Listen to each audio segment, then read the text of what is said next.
I am Daniela. I'm from Mexico, and I'm a second-year MBA student. I'm Marilyn. I'm from Lebanon, the Middle East. I'm a third-year SJD candidate. I'm Harsh. I'm from India. I'm currently a third-year PhD student in systems engineering.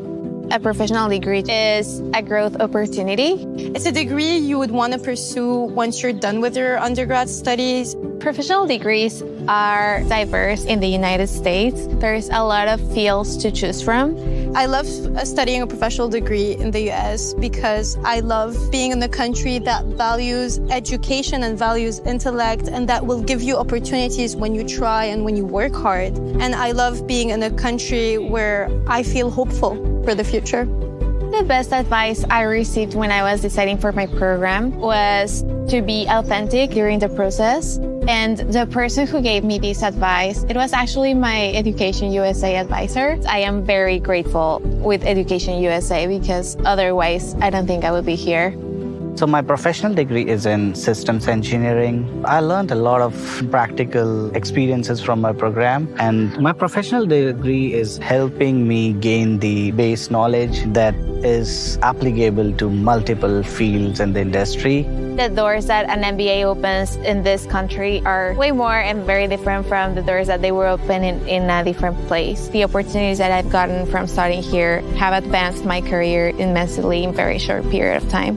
My professional degree is an PhD in law. I was named an International Peace Scholar, and I was also offered to intern for federal tax judge in Washington, D.C. So it gives me hope that it can be scary sometimes pursuing a postgraduate degree, but the U.S. has an abundance of these possibilities. Studying in the U.S. has definitely changed my life and given it a whole different sense that I would have never imagined otherwise.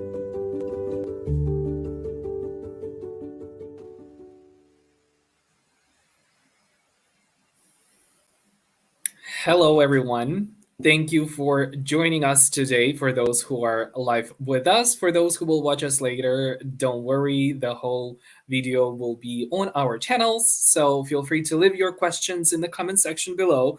Today, we're talking about various ways to finance your graduate studies. We will learn about different financial options available and how to choose the right one for you. Before I will introduce our speaker, I will remind you that you can leave your questions in the comment section below, and in the end of this session, we will answer your questions. So pay attention, and if the question is relatable to the topic, we will definitely answer this right away. So today we have with us Patrick Moore. He is a Senior Assistant Director of Graduate Recruitment at the University of Colorado, Boulder.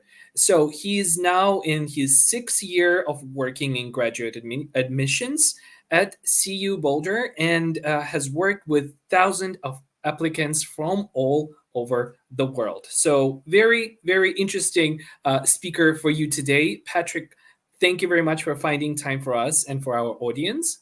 And the floor is yours. Wonderful. Thanks, Alexander. I really appreciate you inviting me to speak about graduate studies, financial options, funding. I love to work with international students. International graduate students or postgraduate students are an incredibly important part of U.S. higher education. At my institution, 25% of our postgraduate students are international, and there are other schools where that percentage is even higher. So obviously, I love to take every opportunity I can to speak with international students, to just share some knowledge, as I know that it can be really intimidating going from one education system where you've spent 16, 17 years to a brand new education system in the United States that can be a little bit unique and individualized. A couple of things before I get into the main content of my presentation. I do just want to clarify a few things. You'll see here that I have financing your graduate studies in the United States. I always just like to clarify a little bit about the language we use in the United States when it comes to graduate studies. When I say graduate studies, I am essentially referring to any kind of degree program that you would pursue through a university after a bachelor's degree. So this can include master's degrees, doctoral degrees. Sometimes it can even include graduate certificates. I know that language around these types of programs varies. Some places it's referred to as postgraduate studies. There's kind of a distinction between some graduate and professional programs, which I'll get into a little bit later. But essentially what we're talking about here are typically master's degrees, doctoral degrees, and occasionally some shorter certification, postgraduate certification programs. The other thing I'll just point out is, my knowledge is somewhat defined, and what I'll share is somewhat defined by my role at CU Boulder, which is the university where I work. This university is a large public research institution. So we have enrollment of about 35,000 students overall. That includes 6,000 to 7,000 graduate students. So, a lot of what I'm going to be sharing might be a little more, relevant to the type of institution I work for, but I did try to be intentional about, kind of sharing different possibilities depending on the type of university you attend in the U.S. We have over 3,000, over 3,500 universities, colleges, higher ed institutions in the United States. Not all of these offer graduate program offerings, but most of them do. And so it's going to vary a little bit from institution to institution. Public versus private, small school versus big school, you're just going to have different kinds of opportunities. But having said that, let's jump right in to kind of the first kind of point that I've got here. Oops, I went a little too far, got a little too excited there. Okay, so I wanted to kind of start by kind of breaking up this when you're thinking about funding or financial options for graduate studies. There's kind of two main categories that I would divide these kind of financial support options into. The first is any kind of funding or financial support that you received from your university or your specific department or program. So this is going to, all be distributed through the U.S. university where you pursue your graduate studies. And really, the most common form of funding, in my experience in the United States for postgraduate students, are going to be graduate assistantships. These can be either teaching assistantships or research assistantships. It kind of depends on the discipline or the area of study that you're pursuing. I would say that STEM programs tend to be more focused on research assistantships, since a lot of the work is being done in a lab. For more humanities or social sciences programs, teaching assistantships are usually going to be a little more common, since those types of courses tend to be a big part of like the general education requirements or the core requirements for undergraduate students at universities in the U.S. So those are the two main forms of assistantships. I have seen other types of assistantships that are more administrative, where the graduate student is kind of working as almost like an office assistant or an office administrator, and that's kind of the form of funding. But I'll get into graduate assistantships and exactly what those look like a little bit later on, because I want to dive into that specific form of funding a little more closely, because it is, in my experience, the most common form of financial support. The next one would be departmental scholarships or fellowships. And this is basically when your department or graduate program itself is offering you a specific amount of money to apply towards your tuition and fee bill. So these can be anywhere from a small percentage of your total cost to sometimes even full ride scholarships, kind of depending on the program, depending on how competitive you are as an applicant. So these are going to be a little more cut and dry, where they'll say, we're offering you a scholarship for $5,000 or $10,000. Or again, potentially, depending on the program and their budget, potentially even a full scholarship. Though I would say, again, that these types of scholarships and fellowships are going to be less common than assistantships for most graduate programs. Another source of funding from universities or colleges themselves can be grants or fellowships. So these are typically going to be a little more targeted in terms of providing, funding for a specific event or project. So at my university, our graduate school offers grants to assist students in going to a conference to present research. So they kind of give grants to help pay for the travel. But we also have some fellowships, for example, for a PhD student who needs just an extra semester or so to finish their dissertation project. Maybe their departmental funding has run out.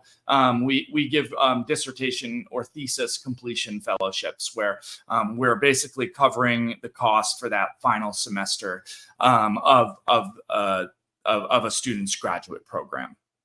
So those are going to be very specific, more targeted. Usually you will have to apply for these types of awards separately from something like a scholarship or an assistantship. And then finally, hourly work on campus.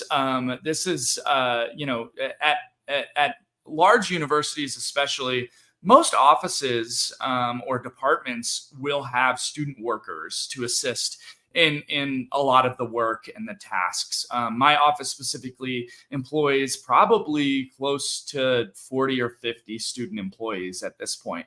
Most of those are undergraduate students, but we do have a couple of graduate students working for us. Just to give you all a sense of, what kind of work is allowed. If you are coming to the United States on an F1 visa, you're typically allowed to work up to 20 hours per week on campus. You're not allowed to work off campus on an F1 visa. It has to be employment through the university where you're attending your graduate program. So that's another option. And I would say typically that the hourly work on campus is going to be not enough to cover your entire cost with like tuition and fees, but it could definitely help kind of cover a portion of that, or cover your living expenses. For example, if you have maybe some scholarships or fellowships to cover your actual tuition and fees affiliated with your program. So these are the types of funding that you can expect a lot of US universities to offer to graduate students at both the master's and the doctoral level. But there are also external funding options, especially for students applying for programs that don't offer any kind of significant financial support. And I would like to be clear, not all master's or doctoral programs will offer a significant amount of financial support. Some can be very good at this and will fully fund all of their students. Other programs really only give a small number of scholarships away to a small number of students, and the remainder of the students are expected to find other ways to pay for the program. So this can include U.S. government sponsorship.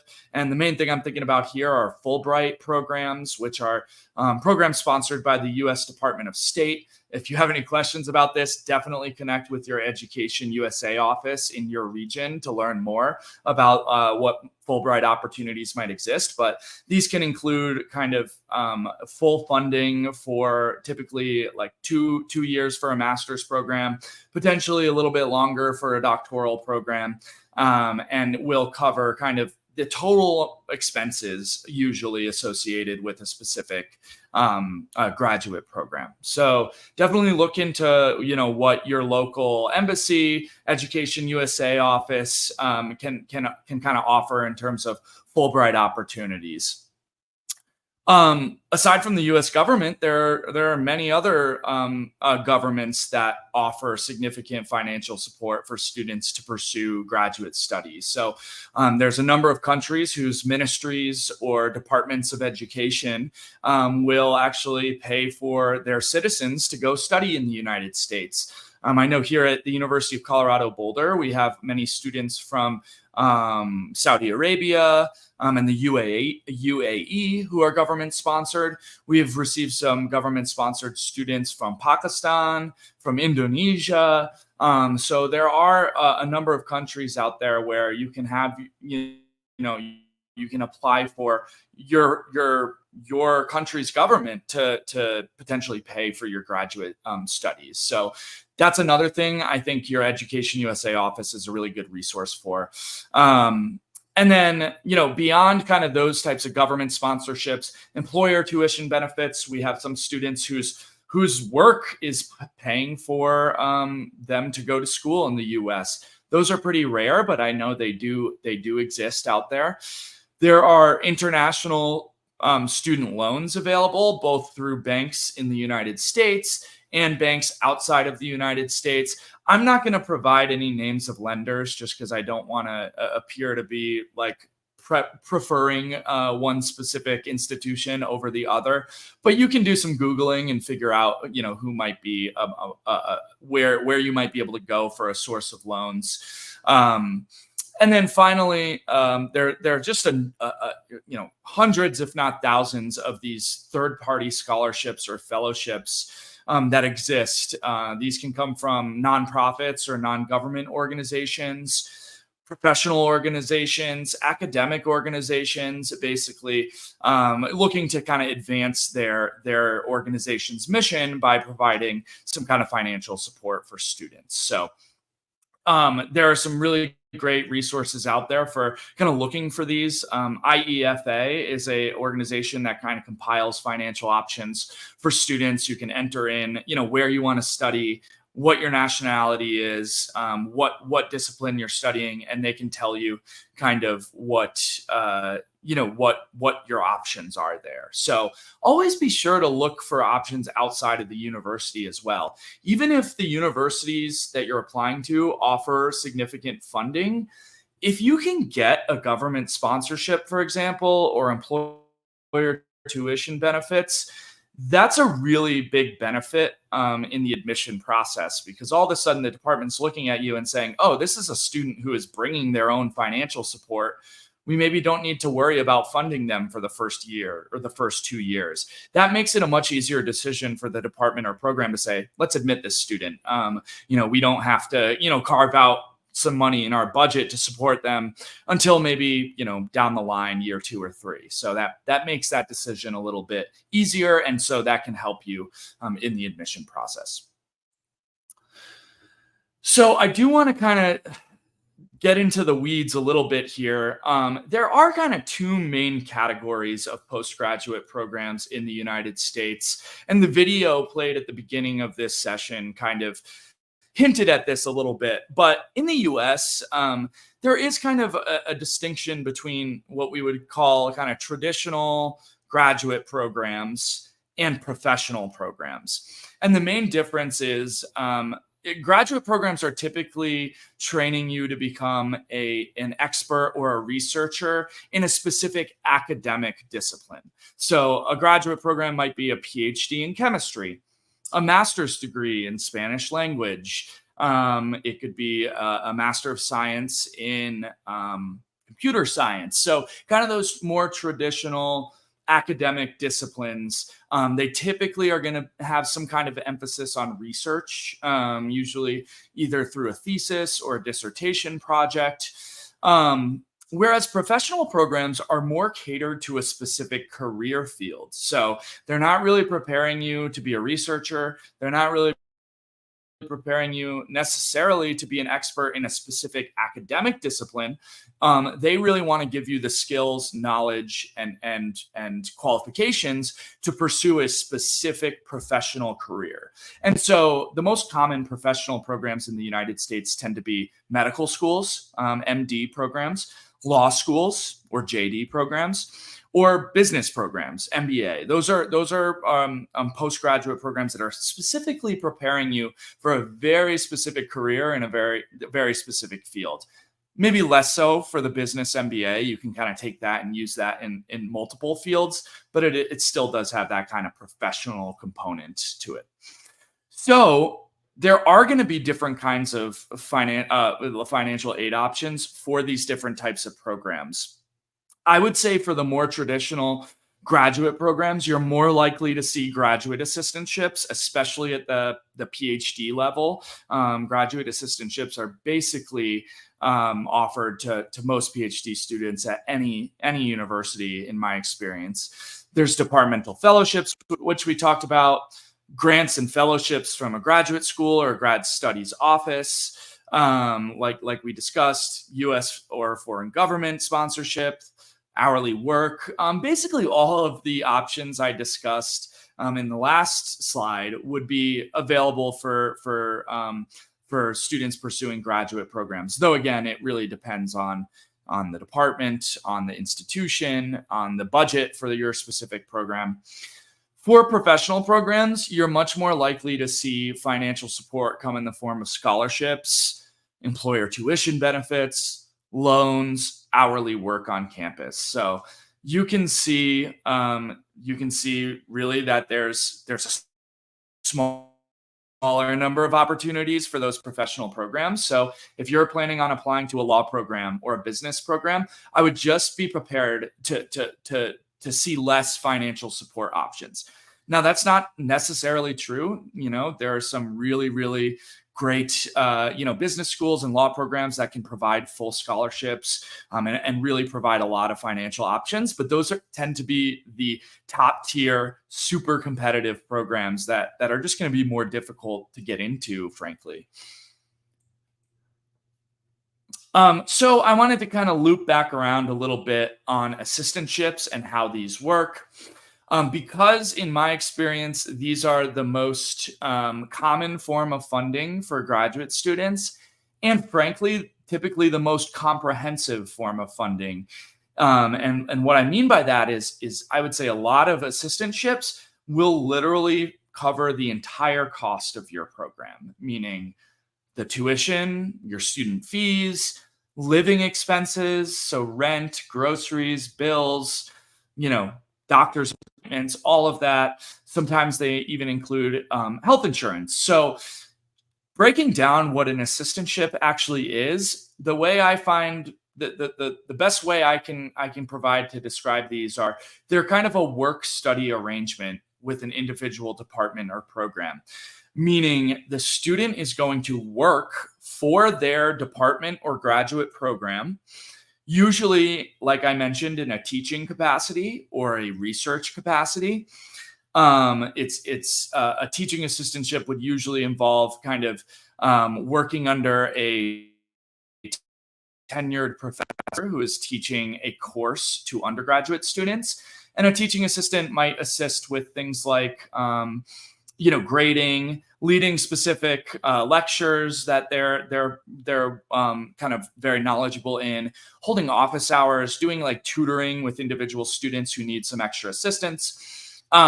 Research assistantships typically, for the most part, are more common in STEM fields, and you're going to be oftentimes working as basically a lab assistant, helping a professor, a researcher, a primary investigator pursue a specific research project. So those are more common in kind of the biological sciences and natural sciences like physics or chemistry, in engineering programs especially.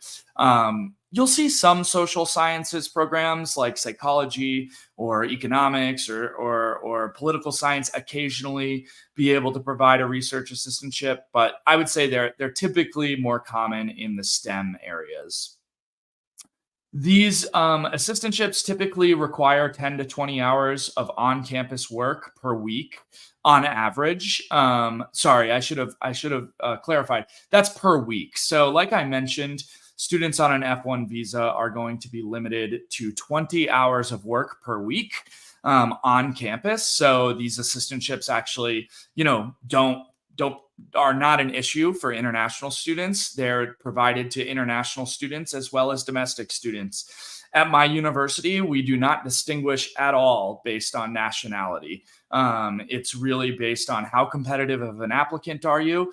And if you are one of the top applicants, regardless of your nationality, you're likely going to be offered an assistantship that will cover, especially as a PhD student, will cover most or all of the expenses.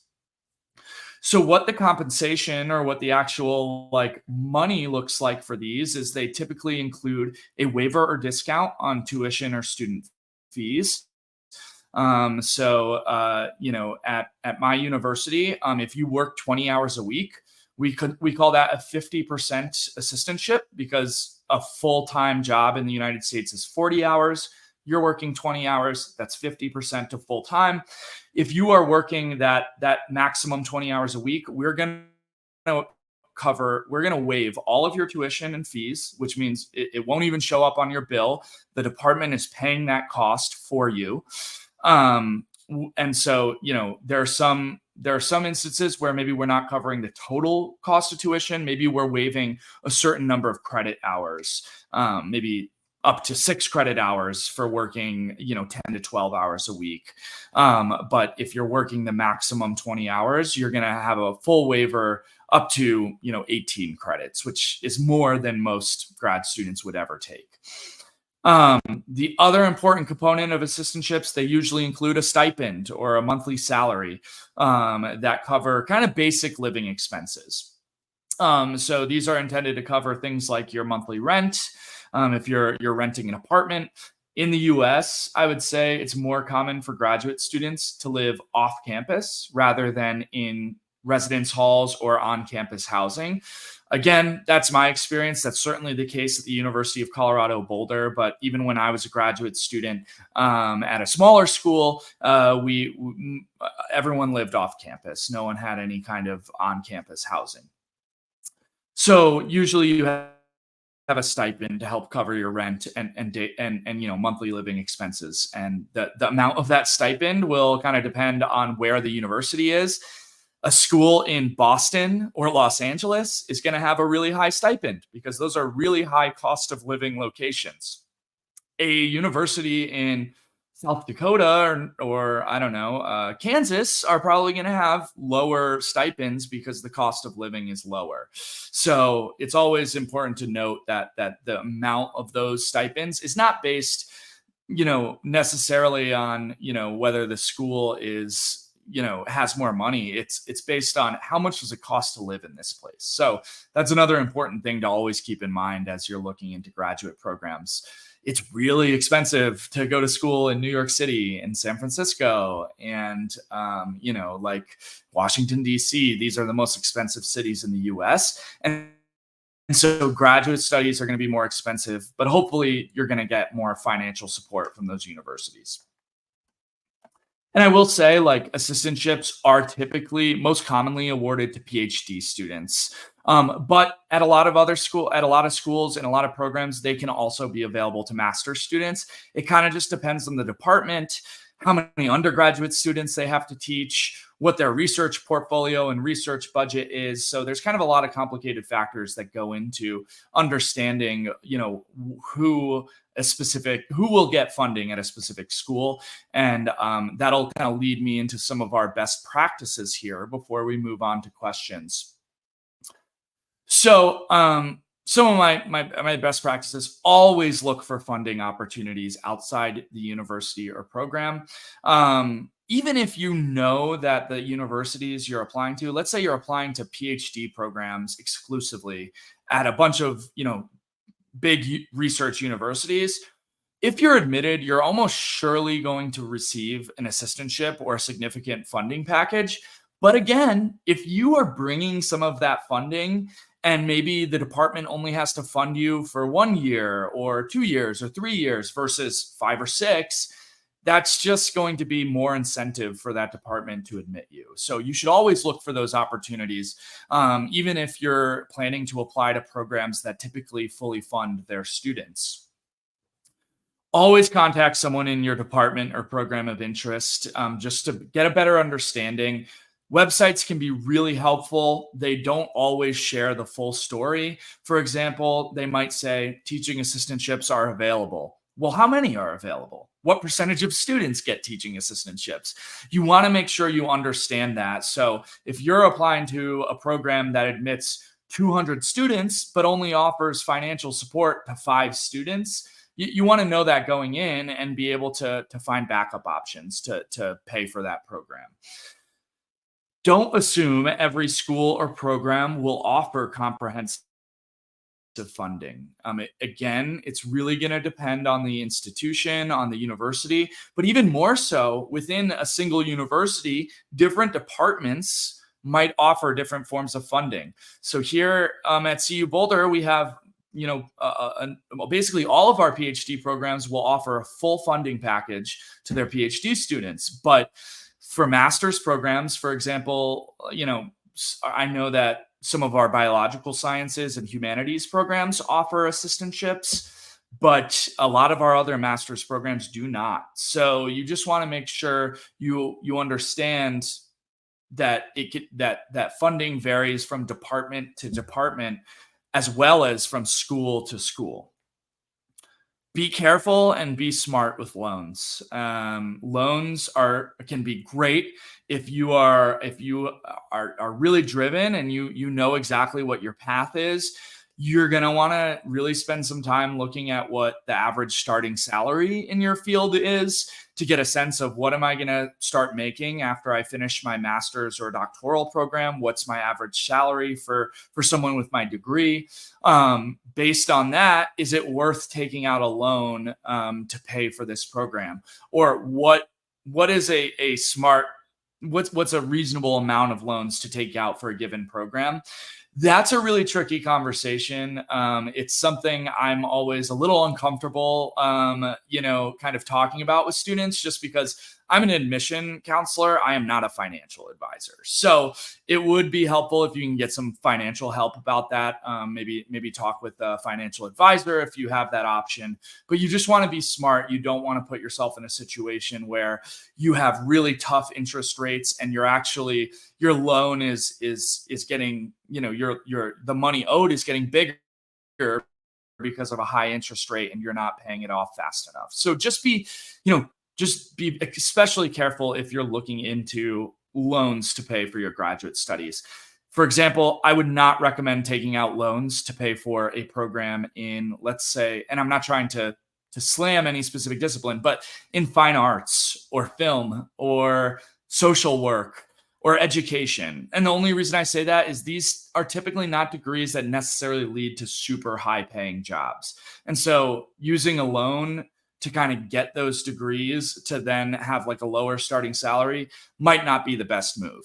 Now, if you're pursuing a program in engineering or in finance, or in law, these tend to lead to higher paying starting salaries, higher paying mid-career salaries. So using loans for those programs is a little more, I think, a little more justifiable.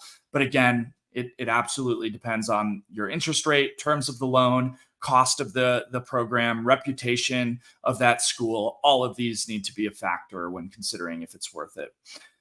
And then my final note, do your research. Do a lot of Googling. Get in touch with your Education USA advisor in your region. Really make use of, the just overwhelming amount of information that the internet offers us all now. And figure out what it is, like where those funding opportunities exist for you, what schools are going to be able to offer funding for your specific program you're looking for, what schools are not, and kind of take into account all of that. The international students who are the most successful in getting admitted to graduate school and especially getting funding are those who have really spent the time learning about the US education system, understanding what types of programs might offer those financial options, what won't, and really just being well informed about what kind of the graduate education landscape in the United States looks like. And again, Education USA is your best resource for that. It's free. It's a Department of State. It's a U.S. government sponsored program. The advisors are experts in the U.S. education system. They're experts in the country that they're serving. So really, and I don't say that just because I'm presenting here. It really is an amazing resource for international students, and one that I think you should all really try to take advantage of. But yeah, that does it for my presentation. I wanted to kind of keep things high level and definitely save some time for questions, which I'm sure we got some. So I'll turn it over to Alexander.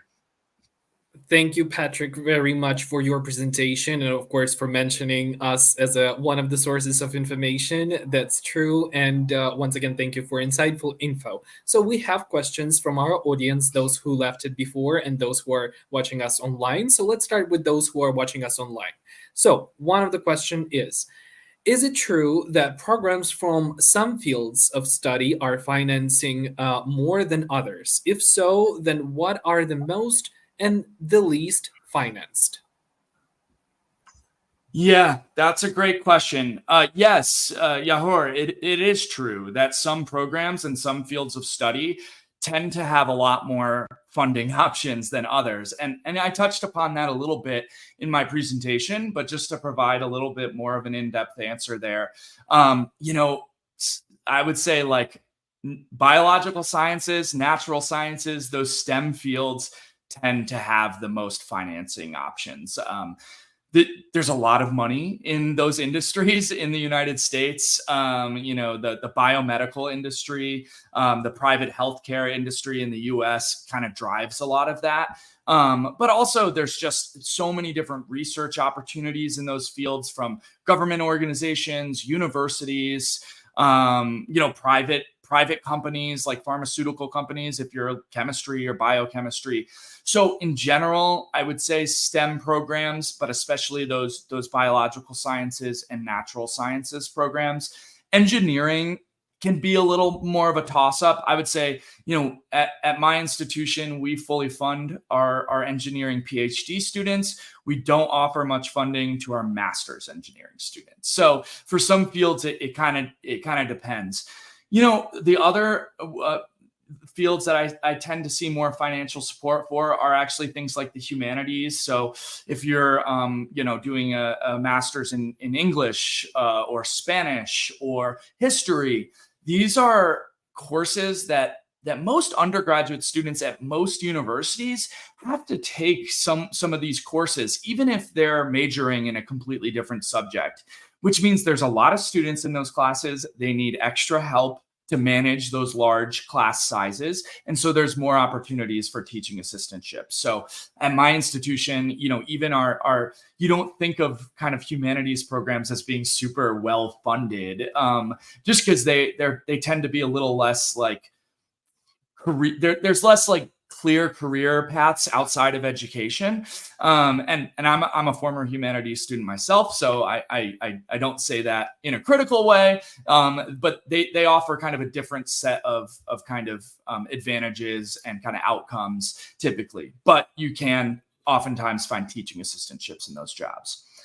In terms of the least financed, and I kind of hinted at this in my presentation, the professional programs are going to be those that have the least kinds of financial support. So your MBA, Master's of Business Administration, They might offer some scholarships to a top percentile of students, but I would say the majority of the students they admit are not receiving any kind of significant financial support.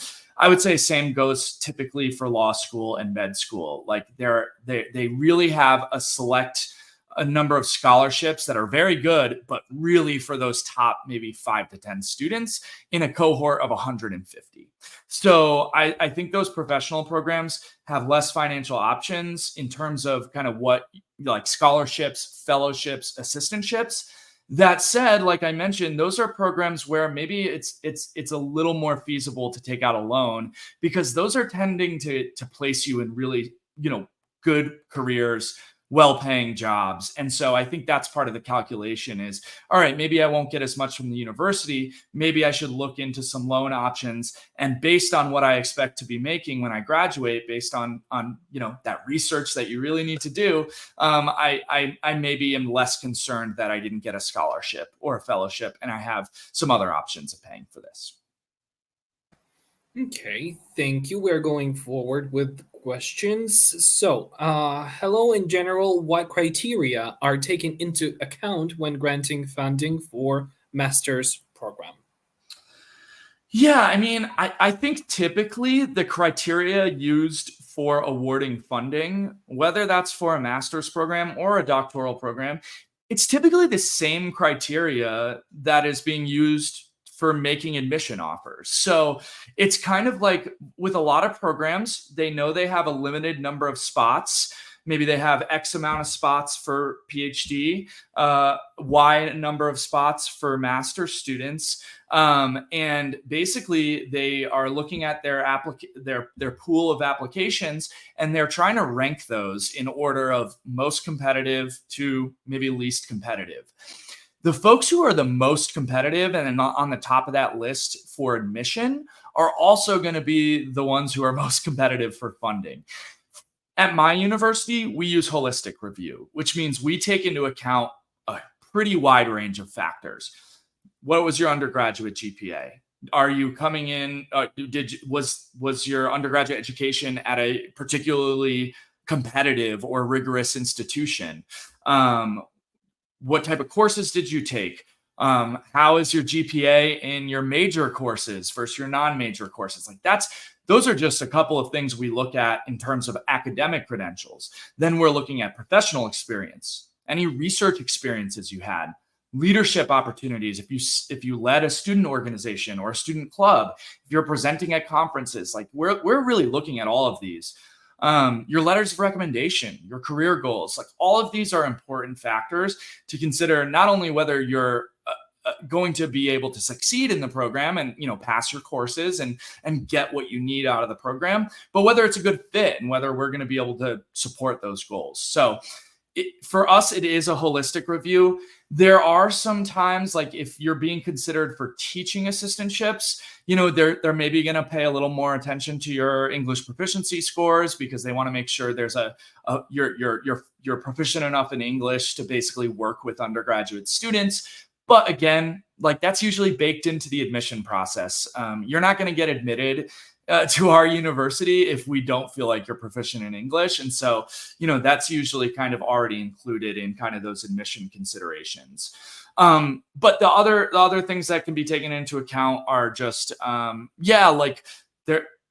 programs do offer scholarships based on financial need. And so, if you're someone who has less financial resources maybe than the average student, they might prioritize you for specific scholarships and awards. So it really depends on the type of the master's program, on kind of what they use to make admission decisions, whether that financial support is need-based or whether it is merit-based, meaning it's just given to the top candidates. Thank you. We are going to the next question from the same person. Also, how long before the university application do we have to fill out the funding application? It's such a long process. It is such a long process. Believe me, my university in, I think about a month and a half, is going to be opening up our application for fall of 2025. So it's an extremely long process. It's really, you got to plan a year, 2 years in advance. Yes, I definitely agree with that, Victor. That said, most programs will have like either their application for funding built into that regular application, or they don't even have a separate funding application. So here at CU Boulder, it is very much dependent on the area of discipline. If you're applying to a PhD program, we are just assuming that you want funding, because that's kind of how it works. I mean, you really should be expecting to get some assistantships and fellowships and have your program covered if you are getting into a PhD program. So for those, like, there's no separate application. Like, we are, again, just using the materials you submit for admission to also determine your funding eligibility. For some other programs where that funding is more limited and it's more competitive, they can't offer it to anyone, they might have a scholarship application. I would say oftentimes, more often than not, that's going to be due by the application deadline. But I have seen some other programs that basically have a deadline to apply. And then if you're admitted, there's a second stage where you can apply for financial support. And so I would say that's more common for those kind of professional programs in my experience. But again, it's different at every university. And even within a single university, right, a big one like mine that has 50 to 70 different departments, each one might do things a little differently. So again, getting in touch with that program directly, doing your research on the website as much as you can are really important steps to understanding, making sure you know how to be considered for these financial support options, and if you need to submit any extra materials or applications. Thank you once again. And we had several questions, just a couple from those who registered and left those in the registration form, which, by the way, everyone who is registering for our events, feel free to leave your questions also in the registration form. It will be just easier. Maybe you will miss the live, but your question will be answered. So one of the question was, I would like to know more about family covered scholarships. I think person wants to know if they can find something for not only for this person, but also for some family member.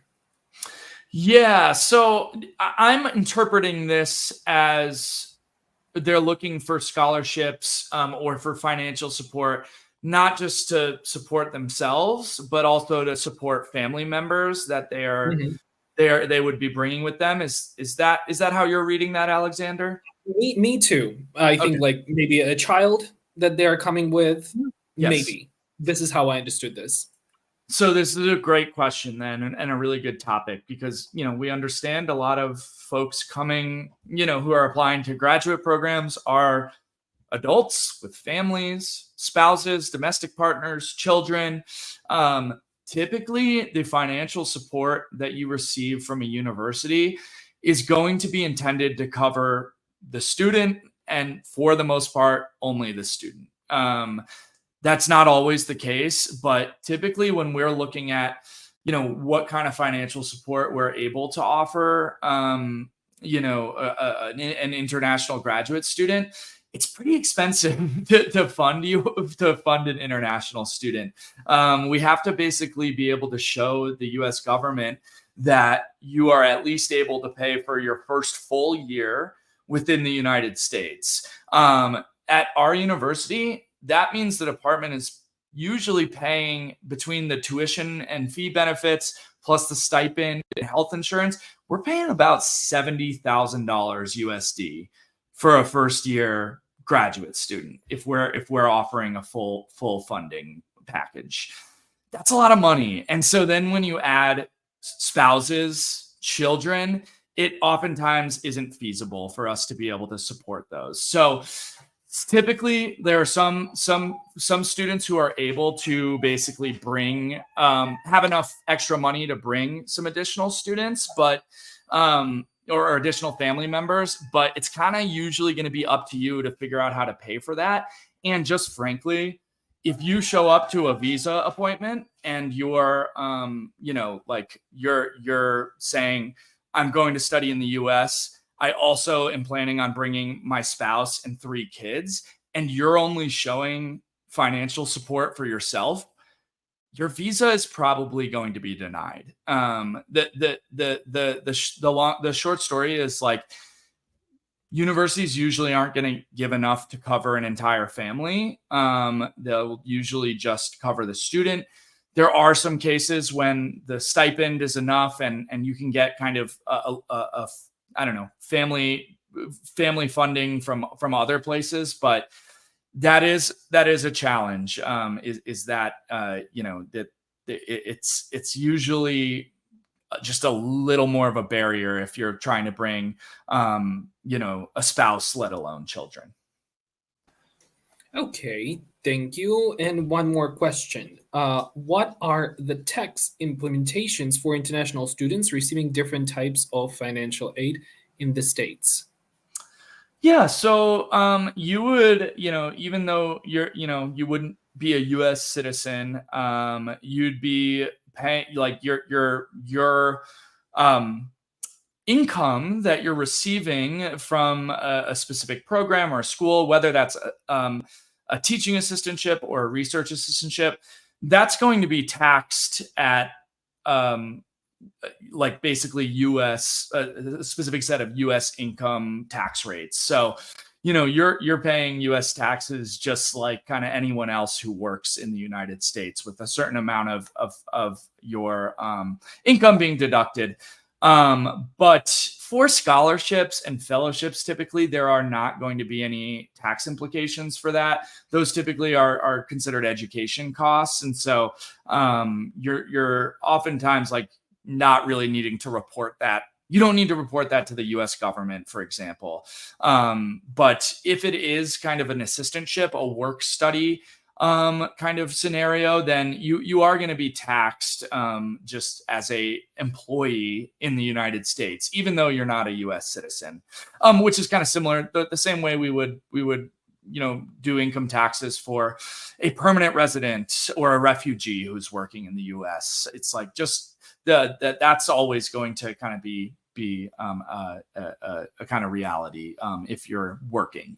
But again, for scholarships and fellowships, typically there aren't really any big tax implications there.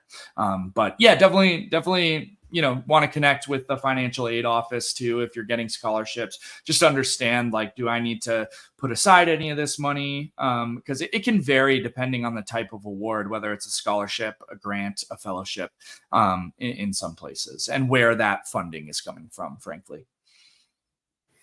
Thank you, Patrick. I think I've said thank you the most today, but I'm sure I'm vocalizing everything that everyone is thinking, because people are really grateful for your information, for your time that you shared with us today.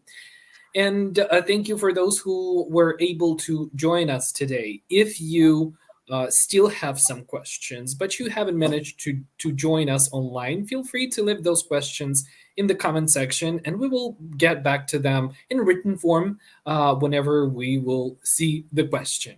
Okay, Patrick, thank you once again. A final thank you, I promise. Thank you so much for your time and expertise. It was very insightful for me, for everyone who was watching. And that's it for today. All right. Well, thank you, Alexander. Definitely appreciate you reaching out and asking if I was interested in participating. I love to kind of just share my insights and knowledge whenever I can. I know it's a really intimidating process to be an international student trying to study in the U.S. There's a lot of information. It's a very complex education system.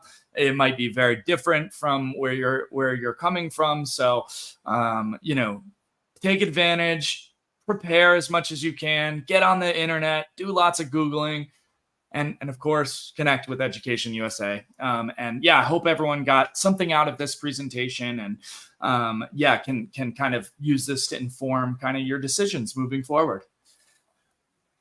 That's true. Thank you very much. I have nothing else to add. Once again, see you next time on Friday. Same time, new topic. You will see it you've seen it in the beginning. You will see it in the final video that we have. And once again, leave your question in the comment section below. And until next time, bye-bye. All right. Bye, Al.